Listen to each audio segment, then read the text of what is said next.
Do you ever wake up Monday morning and feel like you're already behind before your feet hit the floor? Most stressful weeks don't begin because we have too much to do. Yes, that's why they're stressful, but they begin because we didn't take the time to decide what needed to be done before the week started. Your peaceful week doesn't start on Monday. It starts before the week ever begins. Are you a mom who dreams of that homestead life you see on Instagram? Who feels called to Christian homemaking? You feel like you'd need an extra 12 hours in your day, along with another set of hands, just to make your home work the way you know it could. Welcome to Simply Living Homestead. I'm Amanda Carlin, wife, mama, homemaker, and milkmaid. I've learned the secret to simplifying my time and homestead so my homemaking supports my family instead of exhausting me, and it makes room for the moments that truly matter. If you're ready to get time back in your day, manage your home with confidence, grow in your homesteading skills, and train your children in the way they should go, grab your pitchfork and planner, friend. Let's get to work. Before we jump into today's episode, I want to tell you about something that's been a huge blessing to the women that I coach. If you've ever listened to this podcast and thought, that sounds great, but I don't know how to make it work in my home, that's exactly why I created the Homestead Systems Mentorship. Inside the mentorship, we don't just talk about systems, we build them together. Whether it's creating a weekly reset, setting up routines that fit your family's season of life, or finally getting your home and homestead working together instead of feeling like they're competing for your attention, I'll walk alongside you step by step. If you're ready to stop feeling like you're constantly reacting to your week and start running your home with more peace and purpose, I'd love to help you. You can learn more through the link in the description notes. Welcome back to the Homestead. Today we're talking about one habit that has a huge impact on my home, and I believe would have an impact on your home as well, the weekly reset. I'm going to walk you through the process I use to prepare my home, meals, family, and the homestead before the week ever begins. So, let's be honest. I have been struggling with this summer. Sunday planning just keeps getting pushed aside. I plan on Sundays because it feels like my day of rest and the day before the week really gets chaotic, right? And then I'm pushing it off and Monday arrives and I'm already responding to needs. The animals need cared for, the house needs attention, the meals haven't been planned, and I never actually stopped long enough to decide what the week should look like. Everything I do feels reactive.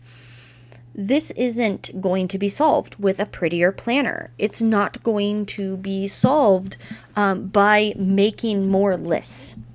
I need to protect my planning time. And when I choose to protect my planning time and I take time to actually put pen to paper in a method that's not just making giant lists of things that need to be done, I can actually respond to the spontaneous needs that come up during the week as well. So the weekly reset isn't about just making more lists. It's not about planning more per se. It's about planning in a way that's actually going to get results in your day. It's about making decisions before the life that you are called to live gets loud. These decisions have to be made eventually, and it's better to make them calmly than when we are in crisis mode. So, what do we do when we need to sit down and plan better? Not just plan more, but plan better. What are we actually doing? Well, I have 5 steps. The 4 of them are going to be for anybody. And then if you have a homestead or things that you're taking care of outside of your home and family, that will be step 5. So step 1 is to look ahead at the week that you have. What is on your calendar? What are your appointments? What are your deadlines? What are things that are set in stone? They have a hard deadline. They have a hard time that they need to get taken place. What are activities you're wanting to get done? Are there any projects that you really need to get done? Like, what are those things? And for me, I've done it enough. I can kind of just think about it. I can think through it, which is fine if that's how you're going to work. You can also just kind of write it down. You can spread these things out in front of you. I use a Google Calendar for my calendar. If it's not on my Google Calendar, it doesn't exist.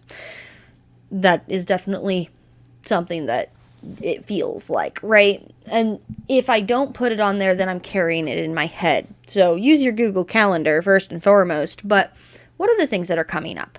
And then when you have this like list, whether it's mental or you've written it down, what must happen? What is urgent? What is important? What will become a problem if I ignore it? These are the things that you're going to be looking at. They're going to have to get solved at some point in this week, right? So these are the things that you're going to be looking at, and how do we plug them into our week? So step 1 is to just simply look ahead and identify the things that need to happen. Okay. Step 2 is to give the week shape. We are going to time zone the week. Now, I've talked about this before. There are very in-depth episodes. I believe if you go back to the 30s, there's some really in-depth episodes on how I actually go about making a time zone. What is a time zone and how do I put it into my planner? I'm not going to cover that here. It's going to take far too long. But if you're interested in that, go back to, it's like episode 33 through 36, I think, if I remember correctly. So we are going to time zone the week. We're not scheduling every minute.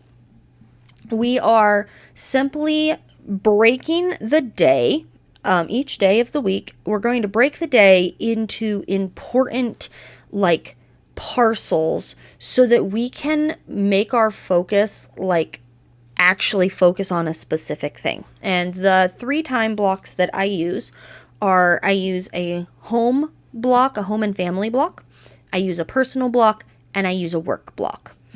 And I will break my week up into like big chunks. Specifically, I will break my days into big chunks, and I do that every day for the week. This is going to give my week structure, and then all of those appointments and to-dos and things slot into those different time zones. They slot in a way where if you have an appointment, you're going to plug those in, right? Like, so I have a doctor's appointment at 10:30 on the 30th.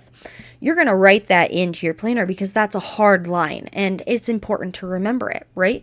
But then around it, well, I'm already going to town. So this might be a good time to plug in a block of time where I'm going to go shopping or I'm going to go take care of those donations that need to be taken. Whatever needs to be done, right? You're going to kind of plug them in so you have time set aside to focus on your house and making sure that the toys are picked up and the dishes are done and the laundry's done, at the very least done, right? My laundry almost never ends up in the dressers right now. It is the season of life that we're in, but I got to make sure that the laundry at least gets done, right? So that is step 2 and a very brief overview. This is the part that I feel like we can get stuck on the most if we don't like understand how to do it. So again, listen to episodes 33 through 36, schedule a call with me, pop on our community, ask questions. I'd love to give you more information about this, but that is the overview of step 2. Step 3 is then prepare the meals. So when I am planning, I need to plan I need to pick the meals first and foremost. I need to know what I'm going to cook. And so once I've kind of looked at my week and I know the things that are coming up, I'm going to know if I need to make very fast food, if I need to rely on freezer meals or crock pot meals that week, or if I've got lots of extra time that week and I can maybe try that recipe I've been looking at or something to that effect. So I need to pick my meals. And that's going to help me know what ingredients I need. Then I need to plug in time to go shopping. And I need to plug in time for ingredient prep, that batch cooking, any of those things that you do to help facilitate making meals for your family. You're going to want to plug those times in because they're important. And one of the things I've been struggling a lot with this summer is making meals. Why? Because I've not been preserving the time to actually spend on the meals, right? And so sitting down and looking at your planner and looking at your week, you can see very quickly and very visually where you have time to do these things, and if you don't have time that week, and then you can make adjustments to your meal. So you need to make sure you have time to plan the meals.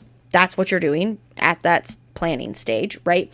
And then you need time to go shopping for ingredients, and you need time to prep them. Thinking about when you need to thaw out meat for the next meal, like all of these things can be plugged in. So that's step 3, is thinking very specifically about food. Step 4 is now you've got all of these things kind of plugged into your planner, you need to think about when you are resetting your home. Now, I am a big proponent. My brain always gets tripped up over that. Is that the actual right way to say it?